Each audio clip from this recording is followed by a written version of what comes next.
HMPV virus రేపిన కలకల నుంచి అంతా సద్దుమణుగుతున్న టైంలో ఇప్పుడు మరో అరుదైన వ్యాధి వెలుగులోకి వచ్చింది. మహారాష్ట్రలో ఈ వ్యాధి విజృంభణ ఆ రాష్ట్ర ప్రజలను కలవరపెడుతోంది. పూణేలో ఇప్పటి వరకు 100కు పైగా కేసులు నమోదయ్యాయి. ఇక సోలాపూర్లో ఓ వ్యక్తి మరణానికి దీంతో లింక్ ఉందని వైద్య సిబ్బంది అనుమానిస్తున్నారు.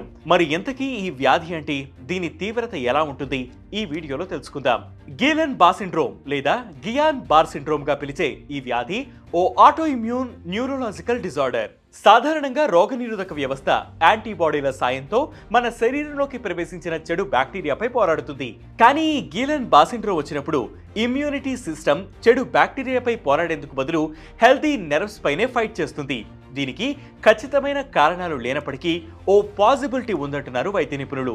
అదేంటంటే, మన బాడీలోకి ఇన్ఫెక్ట్ అయిన బ్యాక్టీరియాపై ఉండే కెమికల్స్ ఒక్కోసారి నరాల కణాలను పోలి ఉంటాయి. సో ఇమ్యూనిటీ సిస్టమ్ ఈ రెండిటికి మధ్య ఉన్న తేడాను గుర్తించలేకపోతుంది. దీంతో అది మన నరాలను చెడు బ్యాక్టీరియాగా పొరపడి అటాక్ చేస్తుంది. Respiratory or gastrointestinal bacterial or viral infection సోకిన కొన్ని రోజులు లేదా వారాల తర్వాత ఈ జీబీఎస్ అనేది స్టార్ట్ అవుతుందట. సాధారణంగా క్యాంపిలోబాక్టర్ జిజుని అనే బ్యాక్టీరియా కారణంగా ఈ జీబీఎస్ వస్తుంది. దీంతో వాంతులు, డయేరియా వంటివి వస్తాయి.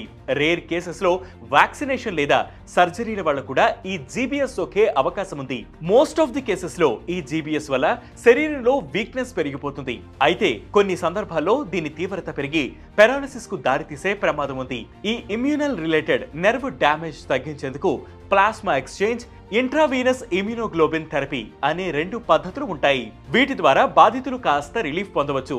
దీని నుంచి రికవర్ అవ్వడానికి కొందరికి వారాలు పడితే మరికొందరికి సంవత్సరాలు పడుతుందని వైద్యులు చెబుతున్నారు.